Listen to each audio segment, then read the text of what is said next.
Ade will be doing a tribute for Dad. A tribute for Dad. You ready?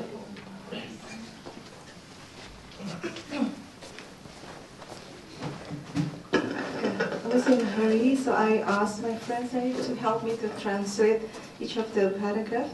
So actually this is a kind of my way to really understand about my dad. My dad died like 2000, and he was a famous architect in Indonesia, in Yogyakarta. He was a lecturer in Gadjah Mada University, and then when it was 2009, my mother was asked by a committee of Association or Architect of Indonesia to make a tribute for my dad. And then here I am reading her tribute, but actually it was me who wrote that tribute, but it was my mom who presented. So this is kind of my mom feeling about my dad, but actually my feeling about my dad. Tribut untuk Ardi dibuat oleh sang anak, dibaca sang ibu, dipersembahkan bagi sang bapak. Tribute to Ardi, made by the child, read by the mother, presented for the father. Selamat malam. Sebelumnya terima kasih karena saya diminta dan diberi kesempatan mengisi sambutan dengan topik tribut untuk Pak Ardi.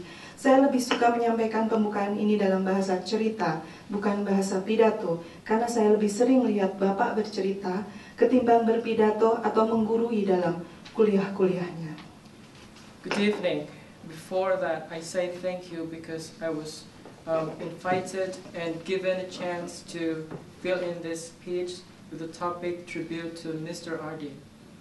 I like to say this opening speech with a language of story, not language of speeches, because I always see father telling stories instead of giving speeches or giving advices in his lectures.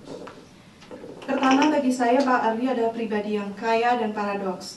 Kaya karena hingga kini kita tidak akan henti dapat menemukan hal-hal baru dalam kehidupan Bapak. Tidak pernah habis. Paradoks karena kita dapat melihat dua sisi kehidupan Bapak. Bahkan saya yakin pada acara ini, saya mengajak untuk menemukan kekayaan baru dan berbagi paradoks dari diri Bapak. First of all, for me, Mr. Ardi is a very rich and paradox person. Rich because until now, we never stop finding new things from my father's life. It never ends. Paradox because we always can see two sides of my father's life. Even I'm sure that in this event, I invited all of you to find new rich and different paradox from fathers. Kedua, bagi saya Pak Ardi adalah pribadi yang cuek. Cuek pada penampilannya diri sendiri, sisiran rambutnya dan bajunya. Tapi Bapak tidak pernah cuek pada kemajuan pendidikan dan kemajuan arsitektur UGM untuk kemajuan kota Jogja yang bahkan bukan kota kelahirannya atau kota tempat dia dibesarkan. Secondly, for me, Mr. Ardi is a person with ignorant characters. He ignores his experiences, the way how his hair was ordered and his clothes.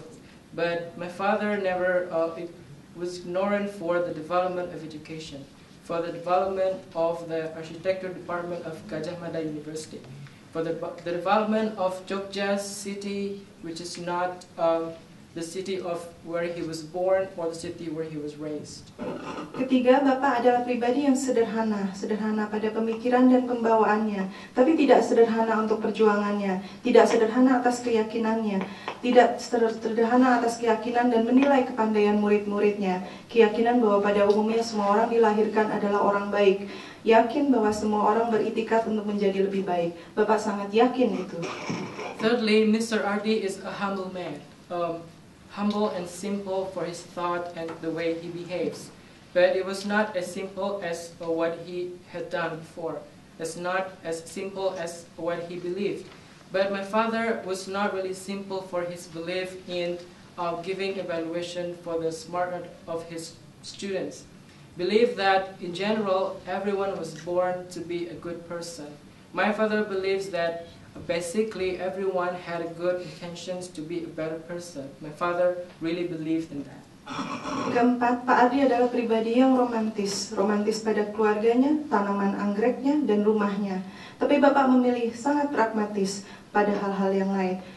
Pragmatis pada kompromi keadaan yang tengah terjadi, ketimbang meromantisasikan masa lalu dan tradisi.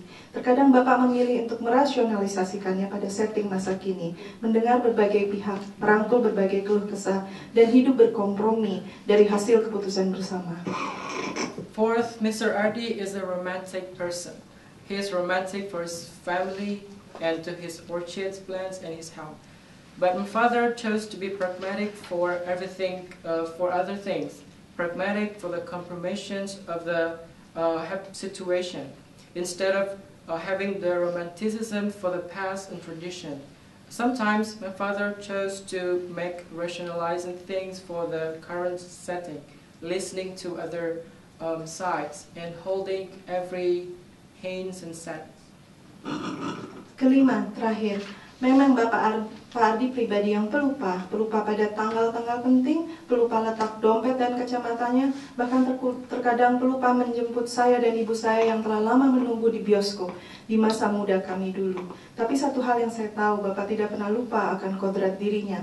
Sebagai pengajar, arsitek, dan anggota masyarakat dusunnya, juga sebagai pribadi manusia khalifah di dunia, pribadi yang menganugerahkan amanah ilmu untuk memajukan individu lainnya, menyiarkan dalam pengajaran yang terkadang terlupakan jadwalnya, hanya lupa jadwal, bukan melupakan niatnya. Fifth, but indeed, Mr. Ardi was a forgetful person. He was forgetful for important dates, forgetful where was my wallet and his glasses. Even sometimes he was forget to pick me up because I had been waiting long in the theater when I was young. But one thing I know, my father never forgets of who really was. As a teacher, as an architect, as a part of the society in his village, as well as a person, as a leader in the world, and an individual who was given a knowledge to advance other individuals and to spread it, the teachings, and sometimes he forget his schedule. Only forget his schedule, but never forget his intention. Maka kesempatan sekarang ini, izinkan saya menyampaikan salah satu pesan Bapak, bahwa hidup harus dimaknai, yang digali tanpa henti oleh ketekunan kita dan kesabaran kita, bahwa hidup harus diwarnai, yang dicoreti dari berbagai pengalaman yang dijalani oleh semangat kita